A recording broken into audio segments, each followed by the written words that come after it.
we are inviting all of you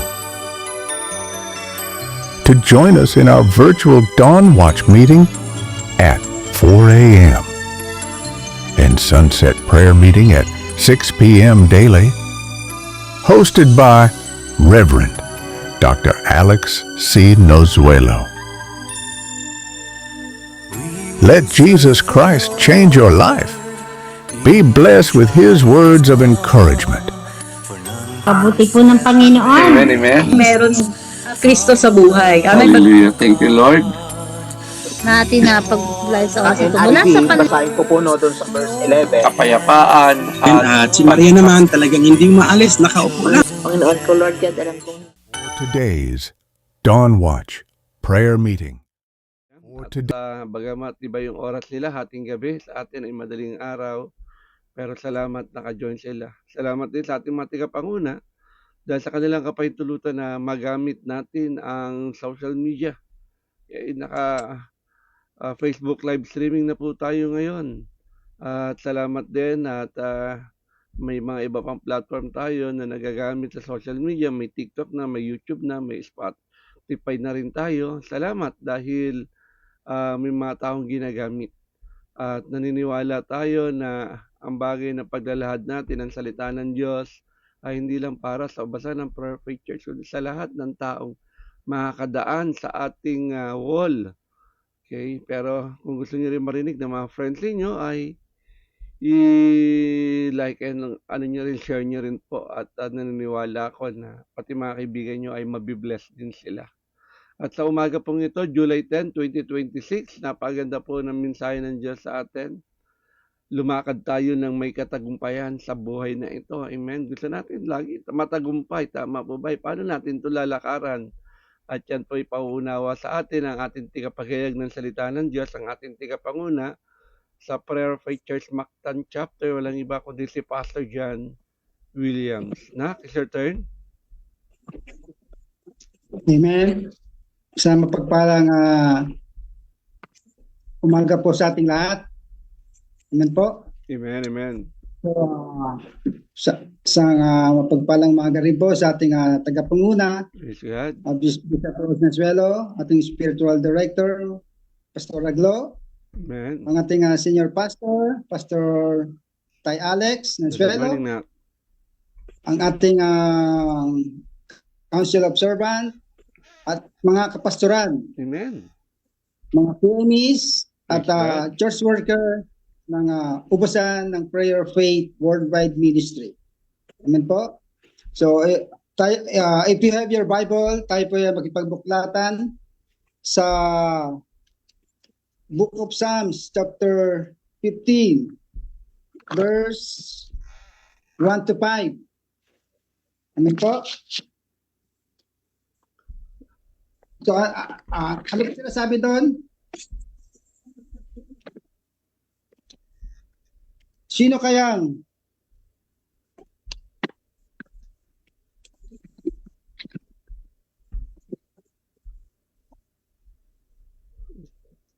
ang sabi dito sa person, sino kaya ang tatanggapin sa templo mong nasa Sion? Sino kaya ang marapat sa burol mo, Panginoon? Iyaong mga masinuri na sa iyo'y nakikinig at ang lagi ginagaway na ayon sa matuwid. At kung mangusap ay totoo sa lahat at bawat saglit. Verse 3, iyaong gawang paniniray hindi niya naiisip. Kailanman siya ay tapat, makisama sa kapwa. Sa kanya kaibigay wala siyang maling gawa. Hindi siya nagkakalat ng di tunay na balita. Hindi niya tinatanggap ang kay Yahweh itinakwil at ang binibigyang dangal ay ang mga masinuri. Sa pangako'y binitaway, hindi sila nagtataksil. Kahit anong kahinatnan salita niya ay tutupad din. Hindi siya humingi ng patubo sa pautang at kahit na anong gawin, hindi siya masuhulan. Upang yaong walang salay, patawan ng kasalanan, ang ganitong mga tao'y nag-aani ng tagumpay. Amen po, pagpalain po ang kanyang banal na salita. Tayo na po ay manalangin. Father God in heaven, kami po ay muli nagpapasalamat, Lord, sa napakagandang umagang ito, Father God. Yes, Lord. Salamat din, Lord, sa pribilehiyo, Lord, na magamit mo, Panginoon, na mensahero, Lord, sa umagang ito, Father God. Salamat din, Panginoon, sa kalakasan, sa iyong biyaya, Lord, sa umagang ito, Panginoon. Dalangin namin, Panginoon, pagpalain mo, Lord, ang aming pag-aaralan, Lord, sa umagang ito, Panginoon. Dalangin namin, Lord, ikaw po ang isang maitanyag, may taas, Lord, sa aming kalagitnaan, Lord God. At Lord, patuloy, iniimbita po namin, Lord, ang ibang na Espiritu, Lord, ang siyang patuloy na magturo sa amin, patuloy na mangusap, Lord, sa aming mga puso, Father God. At patuloy din po humingi ng tawad, Lord, sa mga kamalian, pagkukulang, Lord, kasalanan, Lord, na nagawa ko, Panginoon, na hindi nakapagbigay ng papuri sa iyong harapan sa pangalan ni Jesus. Lord, patuloy mo buksan aming mga puso, Panginoon, sa umagang ito, Father God, at nawa ang iyong banal na Espiritu, Lord, ang siyang patuloy na magturo sa amin sa umagang ito, Panginoon. Pinupuri ka namin, pasalamatan sa pangalan ng iyong anak na si Jesus. Amen and amen. Amen. Thank you, Lord God. So, amen po. So, ang topic po natin sa umagang ito, walking a victorious life. Amen po. So, ang temang natin sasagutin, how to live a victorious Christian life. Amen po. Gusto nating lahat na maging mga taong may malakas na pangangatawan. Ang ilan ay gumugugol na maraming oras sa pag-ehersisyo araw-araw upang mapaunlad ang physical na pangangatawan. Ang ilan ay nagpa-practice ng yoga, meditation, upang makamit ang lakas ng pag-iisip. At ang ilan ay nagbabasa ng iba't ibang publikasyon upang mapaunlad ang kanilang intellectual na lakas. Ang totoo ay iba-iba ang mga ruta ng mga tao upang mapaunlad ang kanilang personalidad. Amen po? Magkahalong pananaw ang mundo sa personalidad ng isang tao. Para sa ilan, ito ay physical. Para sa ilan, ito ay emotional. Para sa ilan, ito ay nakabatay sa mga relasyon. At para sa ilan, ito ay personal na panloob na lakas. So, pag-uusapan po natin sa umagang ito kung papaano po tayo how to live a victorious Christian life nang naaayon at batay sa Biblia. Amen po? So, ang unang puntos po na ating sasagutin, how to live a victorious Christian life. Sa verse 2, walk uprightly. Amen po? Uprightly. Ang sabi po sa verse 1 and 2, Panginoon, sino ang maaaring manirahan sa iyong sanctuaryo? Sino ang maaaring manirahan sa iyong banal na bundok? Amen, amen po? Ngayon, pakinggan din natin ang mga salitang ito, sanctuaryo at banal na bundok.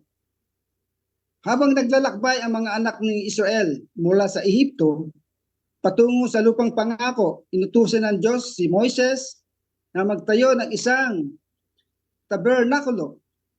Ang tabernakulo ang kabanal-banalang lugar kung saan nakalagay ang kaban ng tipan. Amen po? Ang presensya ng Diyos ay bumaba sa loob ng kaban. So, tignan po natin sa Book of Leviticus, chapter 16, verse 2. Ano po sinasabi doon?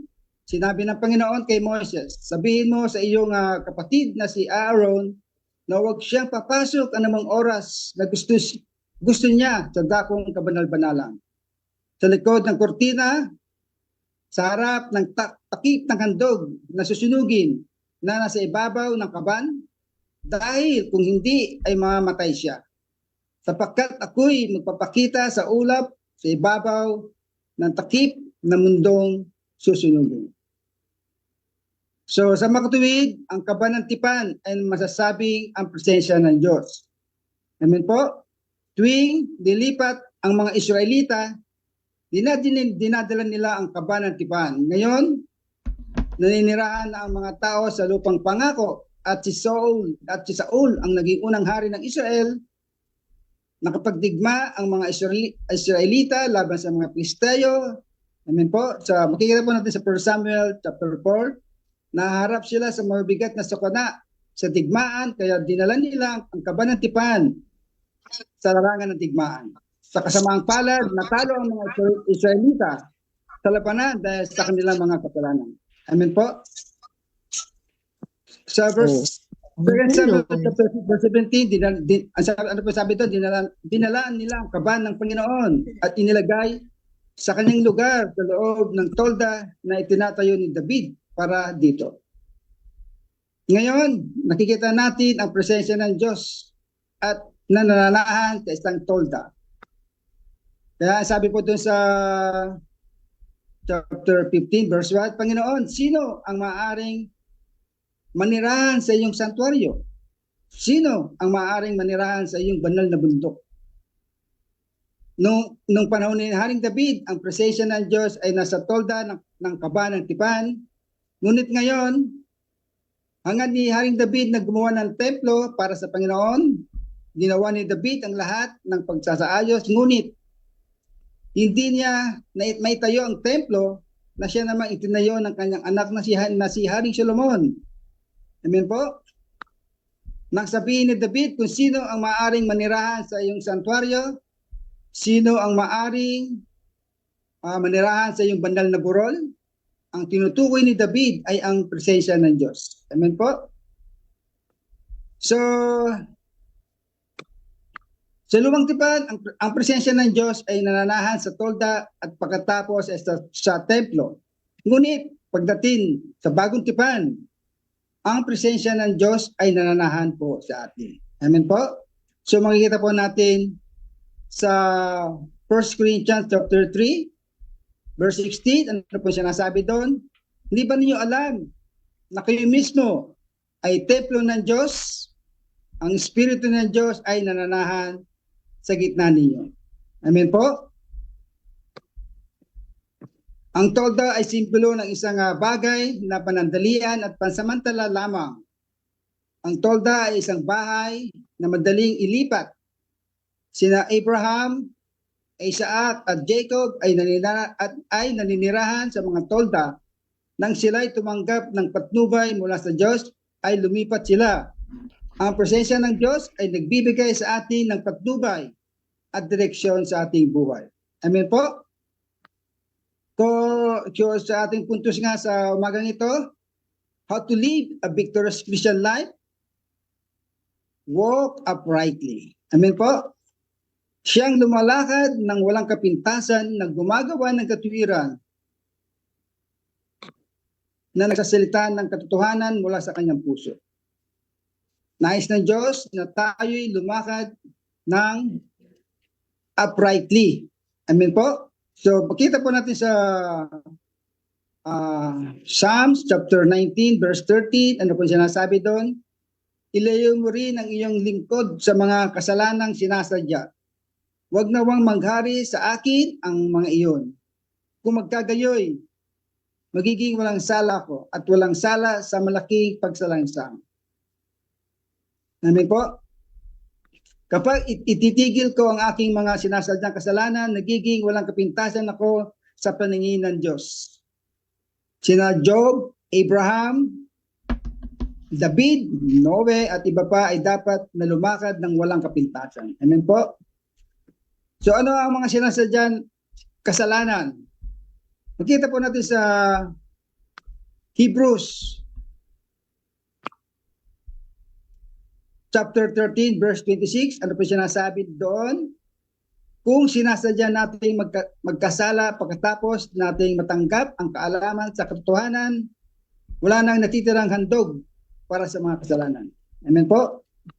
Bagamat ang sadyang kasalanan ang pagtanggi kay Jesus bilang Panginoon, ang nakagawiang kasalanan ay maaari maging sadyang kasalanan sa pagliligtas ng panahon, paglipas ng panahon. Kung magpapatuloy tayo sa pagkakasala, hanggang sa maging nakagawian na ito, sadyang nagkakasala tayo laban sa Diyos at laban sa ating konsensya. Amen po, nanganganib tayong mawala ang ating kaligtasan. Para sa mga nakagawang kasalanan, wala nang natitirang sakripisyo hanggat walang ganap na pagbabago. Amen po. Kung nais po nating maging matagumpay sa Christian walk natin, tanggapin mo natin si Jesus bilang Panginoon at talikuran ang lahat ng nakagawang kasalanan. Lumakad tayo ng walang kapintasan. Walk uprightly. So, dadako na po tayo sa pangalawang puntos. How to live a victorious Christian life. Works righteousness. Amen po? Basta po natin sa British, lumalakad ng walang kapintasan, na gumagawa ng katuwiran, na nagsasalita ng katotohanan mula sa kanyang puso. Amen po? Ang mga matuwid na gawa ay ang mga gawang totoo at tama. Nais ng Diyos na mga matuwid na manggagawa. Amen po? Ang mga taong ito ay gagawa ng mahusay at hindi manloloko sa kanilang mga kapatid, sa kanilang mga kapwa-tao. Hindi gagawa ng maling negosyo, lahat ay magiging matuwid. Siyang lumalakad ng walang kapintasan ay gumagawa ng katuwiran na nagsasalita ng katotohanan mula sa kanyang puso.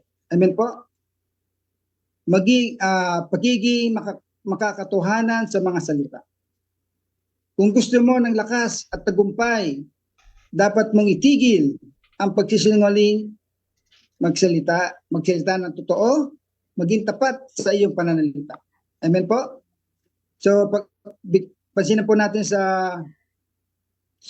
tingnan po natin sa Book of Psalms, chapter 15, verse 3, na ang dilay hindi naninira, na hindi gumagawa ng masama sa kapwa at hindi nanlalait sa iba. Amen po? So, yun po makikita po natin na pangatlong puntos ay speak truth in his heart. Amen po? Huwag po tayong manira at magsalita po tayo ng totoo sa ating kapwa. Amen po? Ang paninirang puri at pagsisinungaling na may layuning sirain ang reputasyon ng ibang tao. Napakalaki ng pinsalang dulot nito.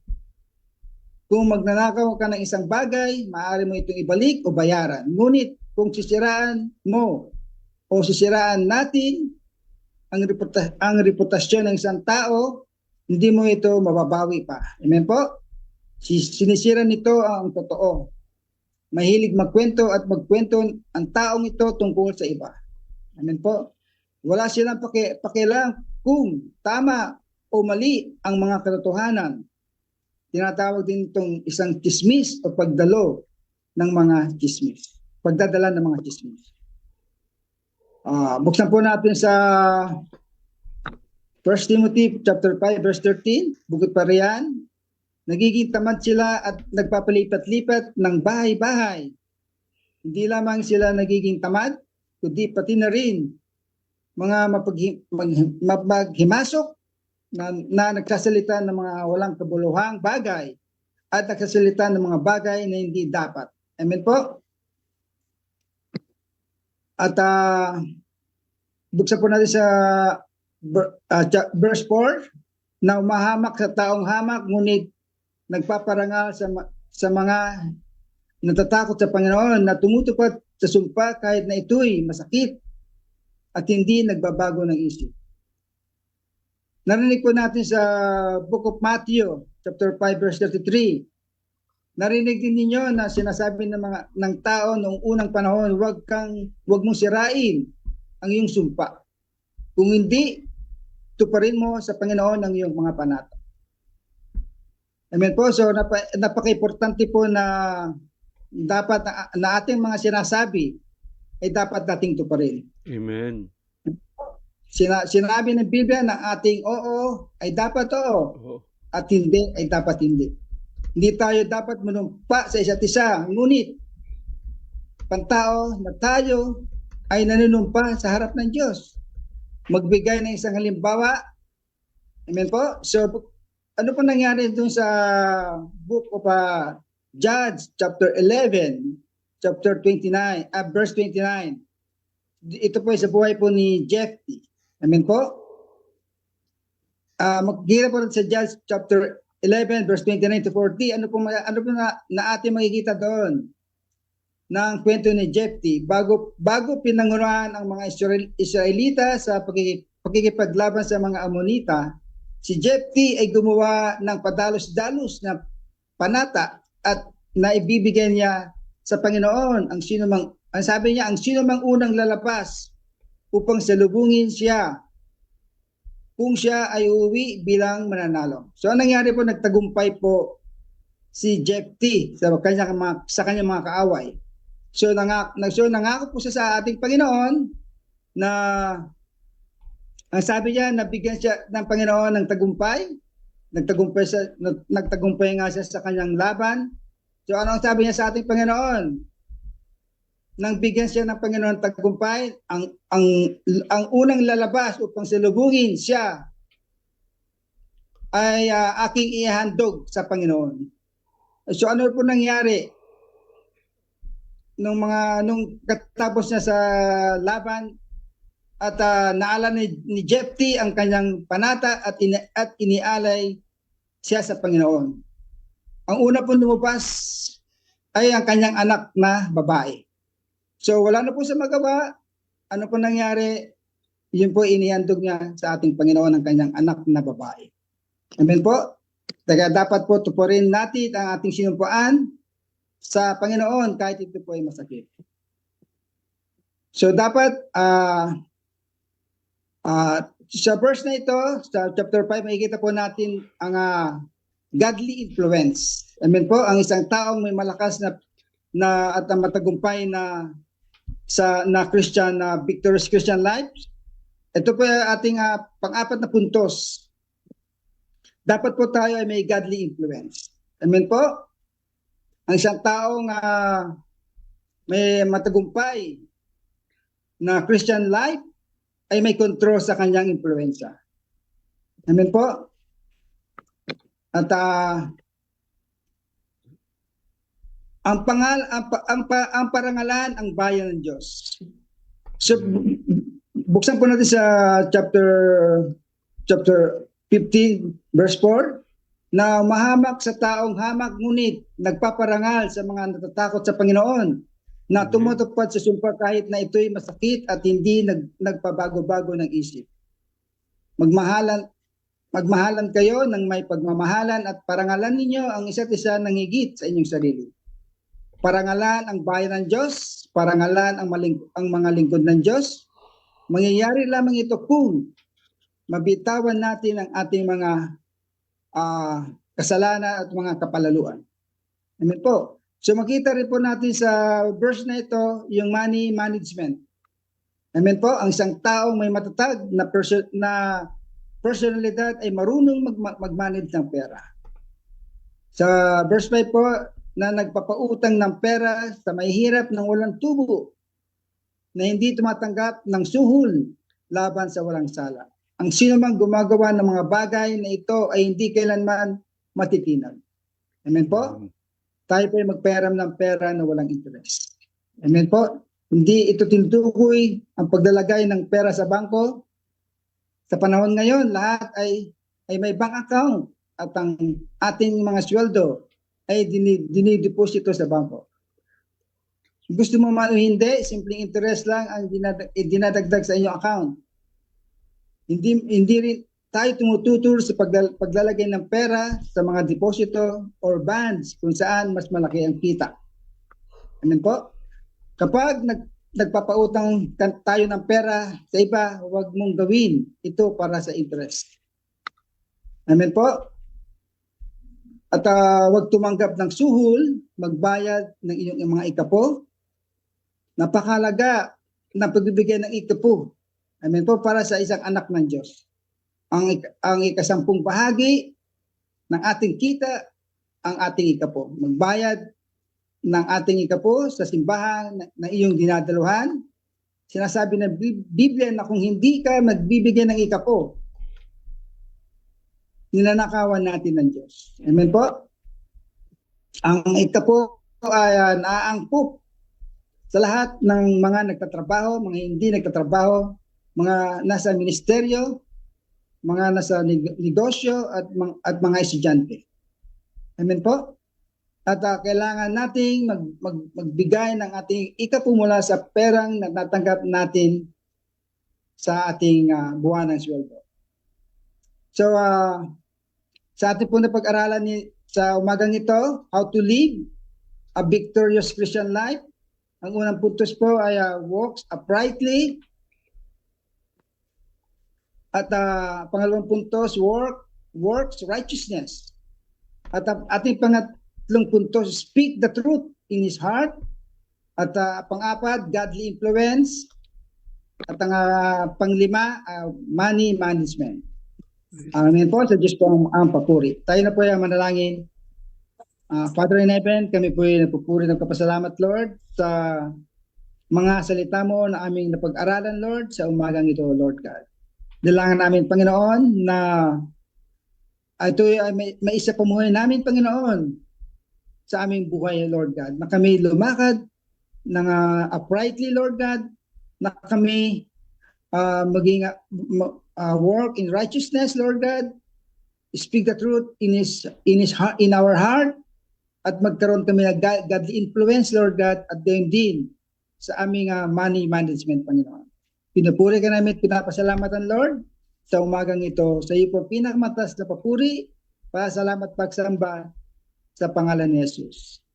Amen and amen. Amen, amen. Praise God. Palapakan natin ang Diyos sa buhay ni Pastor Jan Williams. Hallelujah. At narinig po natin talagang lahat naman talaga tayo nag-aasam na managumpay. Tama po ba? Wala sa atin dito na gustong maging talunan. Ang gusto natin victorious life. Tama po ba? Matagumpay ng buhay, pamilya, trabaho, negosyo, sa mga estudyante ng pag-aaral, sa atin nagdilingkod sa harapan ng Diyos yung ministeryo na pinagkatiwala niya. Lahat tayo gusto ng tagumpay. Pero merong itinuro sa atin ngayon ang ating preacher. Ang katagumpayan na hindi lang nasusukat yan sa dami ng pera mo o posisyon mo o sa popularidad mo. Okay? Dahil ang tunay na tagumpay ay ang pamumuhay na malapit sa Diyos at nananatiling matatag ito kahit na may mga pagsubok na dumarating. Yan po yung tunay na tagumpay, yung makapamuhay tayo na nandun yung intimacy natin sa harapan ni Lord. Na kahit anong puyat natin, kahit nahikap tayo sa Donwats ay nakakapanatili pa rin tayo. Tama po ba? Kaya tanong natin mga kapatid sa Panginoon, paano nga ba tayo makakalagi sa presensya ng Diyos? Siya rin tanong din ni Haring David. Siya mismo nagtanong kung paano siya manahan sa banal na presensya ng Diyos. Siya lang ang sagot ng Diyos sa kanya. Okay? Hindi siya nananahan sa kayamanan mo, sa talento mo, sa katanyagan mo. Ang sagot ng Diyos, alam nyo kung ano? Sa karakter mo. Amen. Kaya ano ba ugali meron? Kaya ngayon, sabi nga ng ating Pastor Atas kanina, kanyang patotoo, hindi yung galing mo o meron kang potential. May potential ka nga, wala ka namang puso sa paglilingkod, kahit kano ka pa kagaling. Tama po ba? Marami na tayo na-encounter na ganyan. Kaya mga kapatid ko sa Panginoon, huwag natin kakalimutan yung bagay na itinuro sa atin ngayon. Okay? Kung paano tayo mamumuhay na merong katagumpayan. Okay? Yung paglakad natin ng may uprightly, sabi ng ating preacher. Sinabi natin upright, talagang nagnanais tayo talaga na malakaran. Okay? Maituwid yung mga bagay na dapat ituwid. Amen. Minsan ayaw natin magpatuwid okay? May mga bagay ba sa buhay natin na kailangan ituwid upang mabigyan natin ng kaluguran ng Diyos? Okay? Wala talaga tayo ipagmamalaki sa paglilingkod na ito. Apart from Him, we can do nothing. Okay? Pangalawa, yung righteousness, sabi niya, work righteousness. Pag sinabi natin namang righteousness, ganyan, kung may uprightly, pagtutuwid, itong righteousness, katuwiran naman ito. Hindi, walang ano to, ang pag sinabi natin katuwiran, katuwiran ito ng Diyos. Hindi ito yung bagay na pinaniwalaan mo lang dahil may nabasa ka o may narinig ka, kundi nakabase ang katuwiran ng Diyos sa kanyang salita. Okay? Ang taong namumuhay ng may katuwiran, tandaan po natin ito. Ginagawa niya ay ayon sa salita ng Diyos. Okay? Hindi natin makikita ng taong ito na gumagawa ng ayaw ng Diyos. Okay? Hindi sapat na magaling lang siyang magbahagi ng salita ng Diyos, kundi dapat na ipamumuhay niya yung kanyang ibinabahagi. Paano mo sasabihin na manalangin tayo kung ikaw tamad mag-pray? Nagpipray naman ako eh. Okay? Oo, lahat naman tayo nagpipray. Meron tayong personal devotion kay Lord. Patunayan natin na talagang prayer faith tayo. Sakripisyo tayo. Huwag tayong magbigay kay Lord na without cause us nothing. Okay? Itong ginagawa natin, biyaya ni Lord ito. It is better to obey than to sacrifice. Ang ginagawa natin ngayon ay pagsunod. Hindi natin ginagawa ito para magsakripisyo lang. Okay? Tandaan natin mga kapatid ko sa Panginoon, ang nais na katwiran ng Diyos ay yung kanyang katwiran. Ano ba yung katwiran ng Diyos? Mamuhay tayo na may malasakit, may katapatan, at may kabanalan. Tama po ba?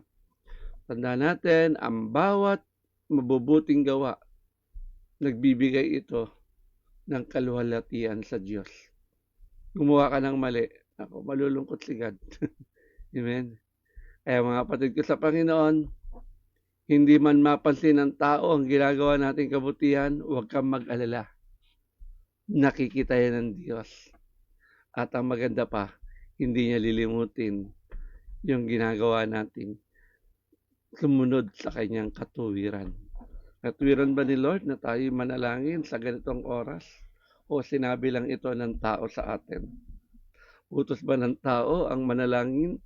Siya nga mismo nagsabi, manalangin tayong walang patid. Okay. Mga patid sa Panginoon, pangatlong bagay na tinuro sa atin ngayon, speak truth in His heart. Puro explicit yun. Alam niyo, 3 puntos natin, ito saan galing yun. Sa isang verse lang eh. Psalms chapter 15 verse 2. Kung mapapansin niyo, kung babalikan po natin, doon nakakonsentrate lahat yung binatong talata sa atin. Okay. Taong masunurin sa iyo sa lahat ng bagay ay laging gumagawa ayon sa katuwiran, mga salita bukal sa loob at pawang katotohanan. Mga kapatid ko sa Panginoon, tandaan natin ito. Kung gusto talaga natin mamuhay ng matagumpay, meron tayong babaguhin. Okay. Alin yun, Pastor? Yung puso natin. Amen. Okay. Punuin natin ito ng katotohanan.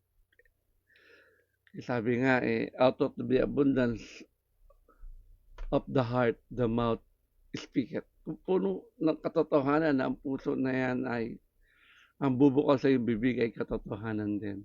Tama po ba? Ang integridad ay nagsisimula sa puso bago ito makita sa ating mga salita at kilos.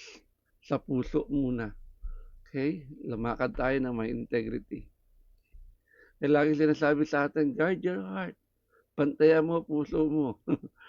Okay? Sinungaling kasi. Hallelujah. Alam mo, tama ginagawa mo. Pagmamalaki na pala nilalakaran mo. Amen? Kaya mga kapatid ko sa Panginoon, maging tapat tayo sa ating mga salita, sa ating mga pangako, sa ating mga motibo.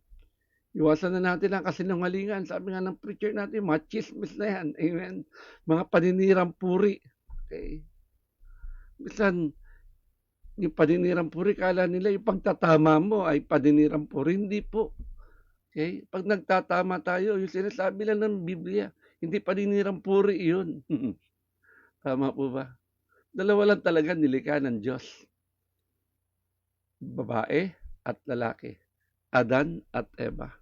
Okay, dapat maunawaan natin ang pagkalikha. Okay? Ang pusong puno ng katotohanan, tandaan natin ito, ay nagbibigay ng kapayapaan at matibay na relasyon. Kanino? Una sa Diyos, pangalawa sa ating kapwa. Minsan masakit marinig ang katotohanan, pero ang katotohanan ang siyang lagi magpapalaya sa atin. Kaya ang mga salita ba na sinasabi natin ay ayon sa naisin ng Diyos? Meron bang integridad ito? Kaya tandaan natin mga kapatid sa Panginoon, lumakad tayo ng may integridad at may kabanalan. Dahil ang Diyos natin ay banal, mamuhay tayo ng may kabanalan. Sa buhay natin ang kanyang katwiran sa lahat ng ating gagawin.